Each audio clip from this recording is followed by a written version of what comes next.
Hi, and welcome to the X-22 Report. My name is Dave, and this is episode 297, and today's date is February 22nd, 2014.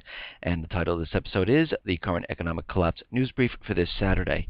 Before I get started, I just want to let everyone know who signed up for the email alert system to let them know when a new episode has come out.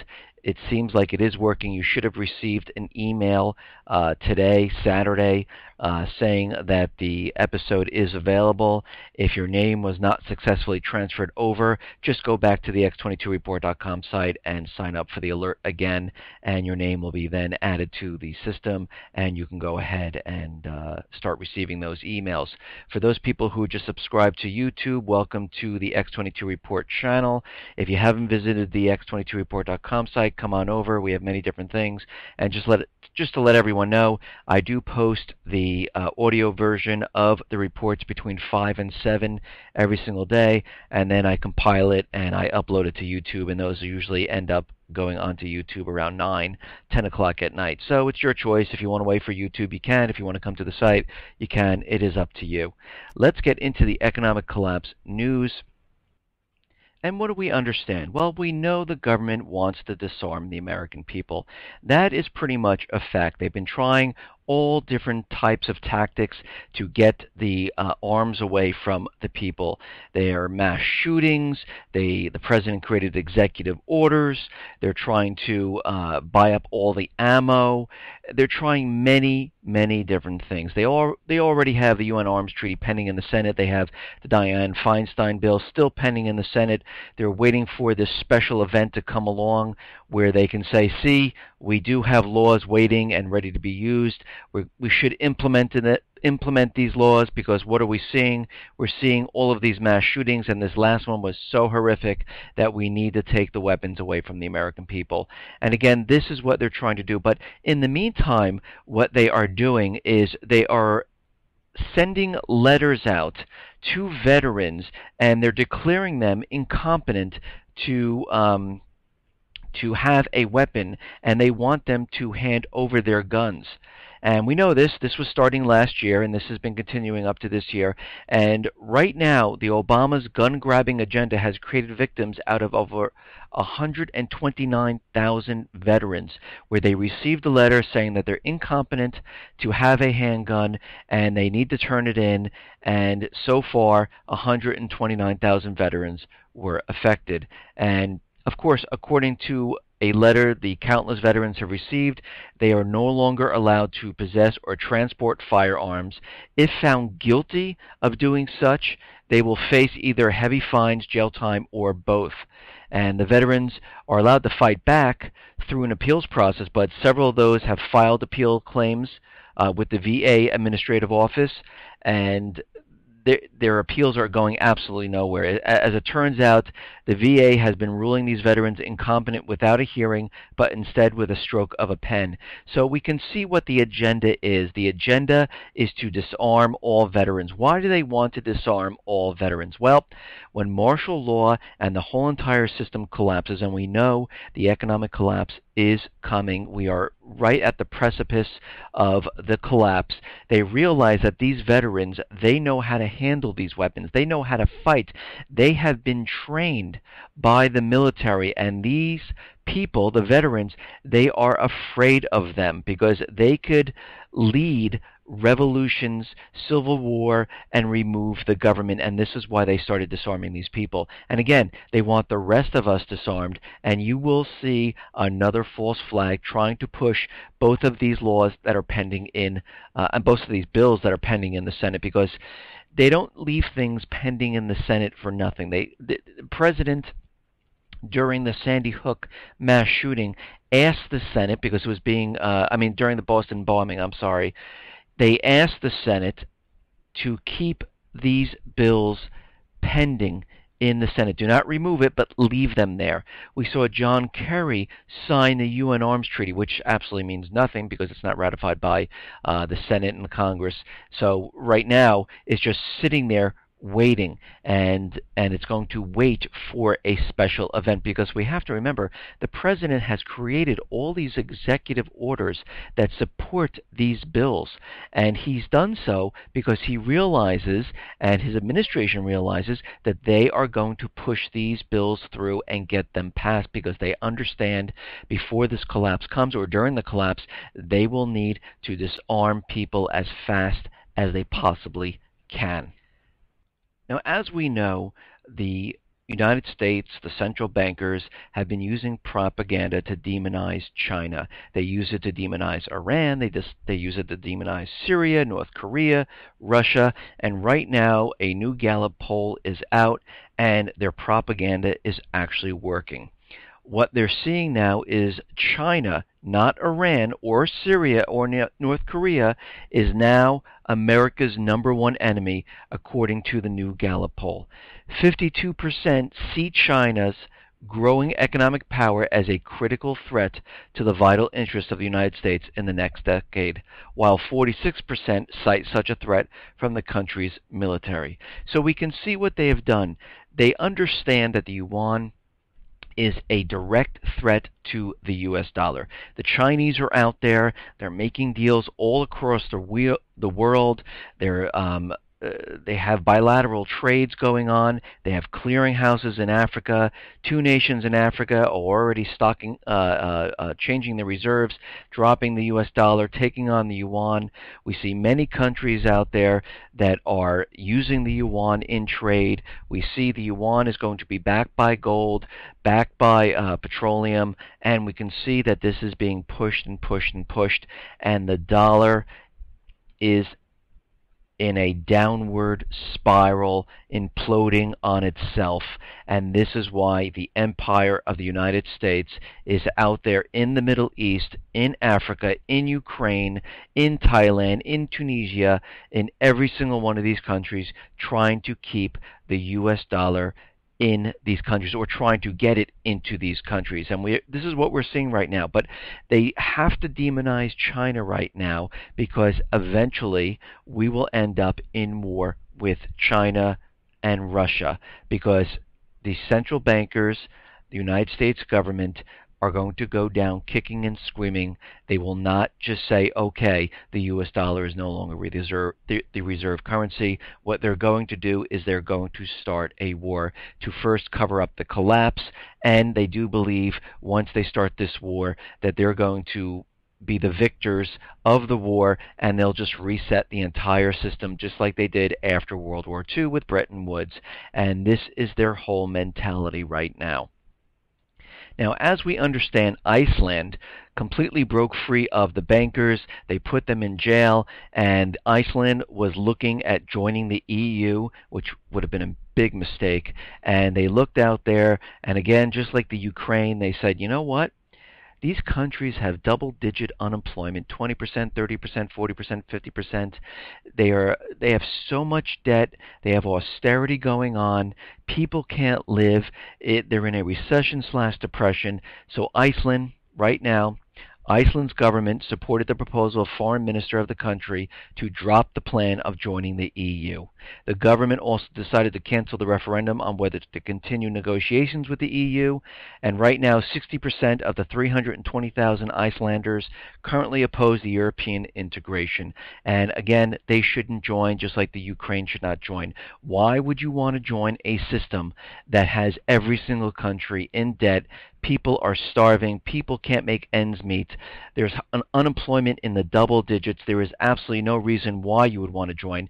And again, since they're not joining, we might see something happen in Iceland, because every place where you are not part of the private Western central banking system, the private Western central bankers see you as the enemy, and their whole goal is to put you on the private Western central bank, and they want you to use the euro or the U.S. dollar as the currency. Now, we understand in the Ukraine, this whole sponsored riots and protests was sponsored by the U.S. government, CIA, every single private Western central bank country, and they have spent, to get this done, $5 billion. And this goes on to say the orchestration of the crisis in Ukraine is easy. The neoconservative Assistant Secretary of State Victoria Nuland told the National Press Club in Washington on December 13th that the U.S. has invested $5 billion in agitation in the Ukraine. So we can see what has happened, and their goal is the same. No matter what they're doing, no matter what the news is telling you, they only have one goal only. That is to take out the government in the Ukraine and replace it with a puppet government. They can sign truces, they can sign deals, but again, the goal will always be the same, and knowing how these central bankers work, they will never abide by these deals. They will always make some excuse up and then start the rioting or try to push for a changing of the government, and this is how they've always worked, and we're seeing this happen right now in the Ukraine. We understand on Friday the president signed a deal. The president of Ukraine signed a deal with the opposition, and they laid out some rules, and some of them I don't agree on, that where they can just change the constitution, but the whole deal that they laid out is going to be used to replace the president and the government officials. That is their plan, and they will speed this up, and we're seeing this happen right now. And this goes on to say that Russia right now is saying that the opposition is failing to meet the deal requirements. And they're very concerned that the opposition is pushing for a regime change faster and faster. And Lavrov has conveyed this to Germany, to Poland, and to the French counterparts, saying, whoa, let's take this a little bit slower.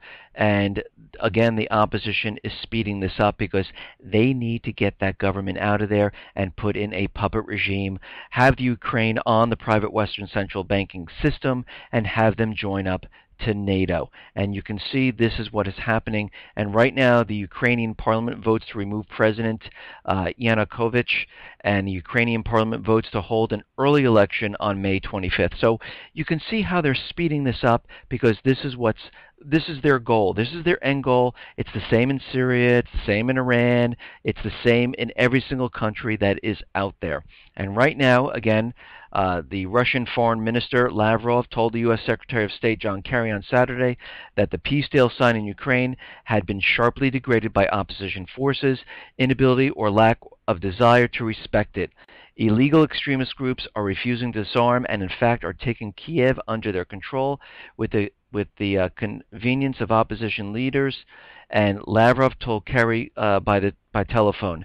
Lavrov reminded Kerry that President Putin had urged U.S. President Barack Obama during the earlier call to use every opportunity to stop the illegal actions of radicals and return the situation to constitutional channels. But this is not what they're trying to do. Their whole goal is to remove that government. Now, after the Olympics, we're going to have to see what the Russians do, because if they see that this opposition, which is controlled by the United States and the private Western central bankers, continually push and throw out that government and just put people in there, we might see the Russian military move into the Ukraine, and this could spark war against the U.S. and Russia. And we have to remember, these central bankers don't care how this war starts. They want it started any way they can. They want it started with Syria. They want it started with Japan and China, or here, because they understand once this happens, Russia will get involved, China will get involved, it will spread to the Middle East, it will spread to Japan, and then you'll see all NATO countries in on it, and then we will end up with World War III. So they don't really care how it gets started, as long as they get the war started to cover up this collapse that is coming. Okay, now, with Iran, we understand there's a P5+1 deal happening. They're talking about their nuclear program and how, they can't produce this much uranium. But this is all an illusion. What they're really doing is they want the IMF to get into the banks. They want to control the banking system. They want to put all their natural resources on the U.S. dollar. They want Russia out of Iran because Iran is making deals with Russia right now. And what is happening right now is that the deal must not be going the way they want it to go because they're starting to bring in other things like the ballistic missile program, which is really not part of the P5+1 deal, but they're bringing this in there and they want to discuss this. And right now, Jay Carney highlighted the U.S. demand in a statement Wednesday that the Iranians have to deal with the matters related to their ballistic missile program. And the Iranian Foreign Minister Zarif explicitly contradicted Carney's claim that Iran had agreed to discuss ballistic missiles, but warned that a U.S. demand for discussion of its missile program would violate a red line for Iran. Nothing except Iran's nuclear activities will be discussed in the talks with the six powers known as the P5+1, and we have agreed on it. So you can see the United States, the central bankers, keep trying to bring other things in there because eventually when they can't get into the banking system, they will end up using a false flag to get into Iran, or they'll use a false flag from Syria because we have to understand Iran and Syria have a pact with each other. So if the United States central bankers can get into Syria, that is a direct line into Iran. So we can see what is happening right there. Now, in my other reports, I did report on Libya, and we understand that Libya, the people of Libya, and they like to call them Al-Qaeda, which are not terrorists, they are the people of that country, they have been gaining ground in Libya, and they've told the government, listen, we want you out of there, and we're going to take control because this is our country. We want the central bankers out of there. We want the puppet government out of there. And right now, we can see this is actually disturbing the United States and the central bankers because, again, we have to remember, all of these countries are selling the oil using the U.S. dollar. The Middle East, Africa, and many other countries, they use the U.S. dollar. When these countries are no longer selling the natural resources using the U.S. dollar, other countries do not have to hold the U.S. dollar because they don't have to pay using the U.S. dollar to buy oil. They can use other currencies. And actually, this is why the United States, the central bankers, invaded all of these countries and took over the countries, thrown out the government, and put their system back on the U.S. dollar. And right now, the Libyan people are a direct threat right now because they've gained the power to overthrow the government. And President Obama is putting back a state of national emergency related to Libya, has been extended yet another year, with the latest executive order declaring Libya still poses an extraordinary threat to U.S. foreign policy interests. Now, how do they pose a threat to U.S. foreign policy interest? Well, they really don't.